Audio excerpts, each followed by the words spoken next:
Армысыздар, құрметті көрермен, сіздермен бірге Қали Әубәкіров, Қаржашев YouTube арнасы. Қазақстандықтарда коронавирусқа қарсы вакцина арқасында иммунитет пайда болады ма?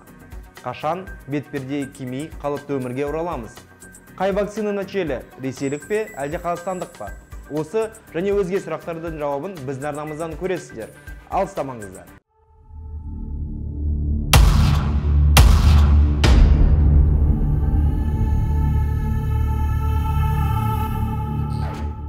Әлемде COVID-19 ауруы мен өлім жітімі бойынша жағдай әлі де күрделі. Бүгінгі таңда әлемде COVID-дің 141 миллионнан астам жағдайы тіркеліп, тәулігіне 700 мыңнан астам жаңа деректер анықталып жатыр.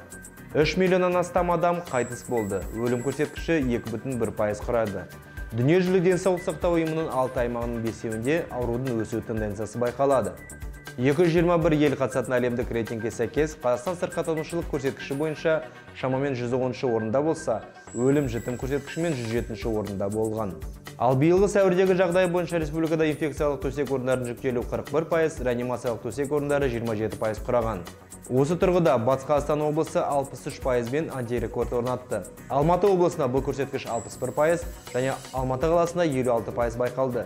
Реанимациялық төсек орындарының ең көп жүктелуі Алматы қаласында 53% және Нұр Сұлтан қаласында 56%.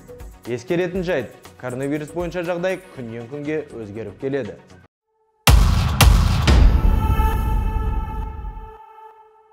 Сөзсіз, медицина орталықтарының жабдықталуы, дәрі-дәрмектің және сақтық заттардың дәріханаларда қажетті көлемде болуы сияқты мәселелер былтырғы жылмен салыстырғанда шешілген. Бірақ осыған қарамастан жұқтырғандардың саны әлі де көбейіп келеді. Толқын тәріздес, ауруға шалдығып, емделіп шыққандар мен қайтыс болғандар бойынша статистика толқып тұр. Қазақстандықтар әлемдік пандемияға сеніп, індеттің қауіптілігін сезініп жүр. Ал кейбір отандастарымыз былтырғы локдауннан кейін бе, қатаңдатылған сақтық шараларынан ба, түсініксіз, жасырын түрде тойларын өткізуде. Кейбір шенеуніктер болса, ештеңеге қарамай әртүрлі іс-шаралар да ұйымдастырып жүр. Осының барлығы немен аяқталатынын ойлау мүлдем қорқынышты.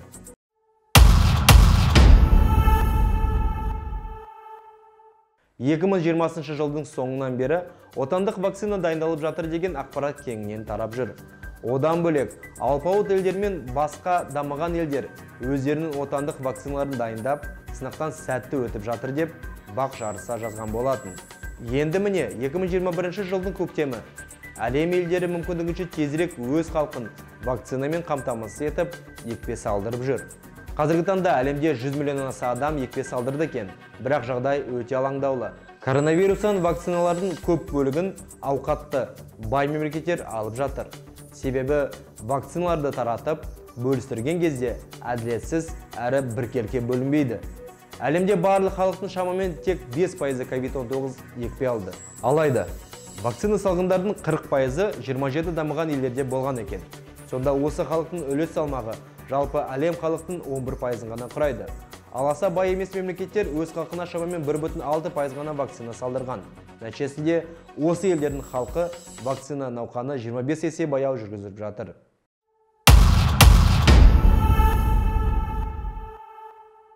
Ақпаннан бастап Қазақстанда өндірілген ресейлік Спутник 5 вакцинасы егіле басталды. Жалпы вакцинациялау кезең-кезеңмен жүргізіледі. Жыл соңына дейін 6 миллионнан аса адамға вакцина салу жоспарланған. Оның 2 миллион жылдың бірінші жартысында қамтылады деп билік болжамдап отыр. Вакцинациялау бойынша өңірге ақпан айынан бастап бірінші компонент 74.700, екінші компонент 14.700 дозасы жеткізілді. Азаматтарды вакцинациялау үшін 38 бекет ұйымдастырылған. Бүгінге шамамен бірінші компонент бойынша 1 миллионнан аса азаматқа екпе салынды. Вакцинациялауға 753 медицина қызметкері оқытылып, жұмылдырылды. Сонымен қатар, соңғы уақытта вакцинация науқаны тезірек өткізу үшін екпе салу орындарын ойын-сауық орталықтарында да ашып жатыр. Айтпақшы, елімізде отандық Казвак препаратымен вакцинациялау науқанында басталды. Алғашқылардың бірі болып тікелей эфирде денсаулық сақтау министрі Алексей Цой егілді.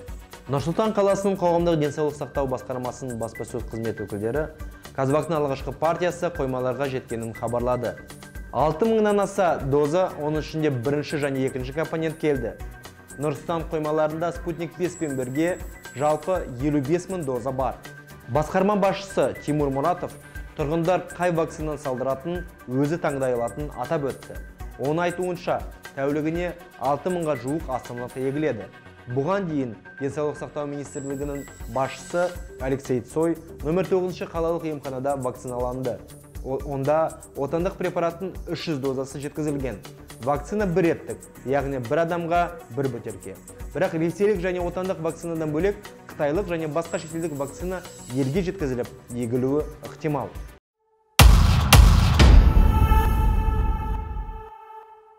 Қорытындылай келгенде, елімізде және әлемде ковид бойынша жағдай сағат сайын ауысып отыр. Адамдар коронавирустан қорғанудың бір амалы ретінде осы вакцинаға үміт артып отыр. Бірақ оны сізді ауру шалдығудан толық қорғай алмайтынын ескеру керек. Дегенмен, қол қусырып отырғанша екпе салу жөн деп санаймын. Ал оның нәтижесін алдағы уақытта көре жатармыз. Себебі қазір Үндістанда болып жатқан жағдайға назар аударсақ, қорқыныш пен үрей сезімдер туады. Ал үндістандықтар жуырда біз сияқты спутникпен егіле басылған жөнде ұмытпаған жөн. Қалай дегенмен, сақтық шараларын барынша ұстанған жөн. Ал билікке нақты шешімдер қабылдап, тиянақты жұмыс істеу қажет. Себебі көптеген жауапты тұлғалар салғырттық танытып жатыр. Сонда ғана шамалы болса да нәтиже көруге болады. Алдағы шығарылымда өткен жылғы жағдай мен биылғы жылдың ковид таралуын салыстырып сараптайтын боламыз. Каналға жазылуды ұмытпаңыздар. Лайк басып, пікірлеріңізді білдіріңіздер.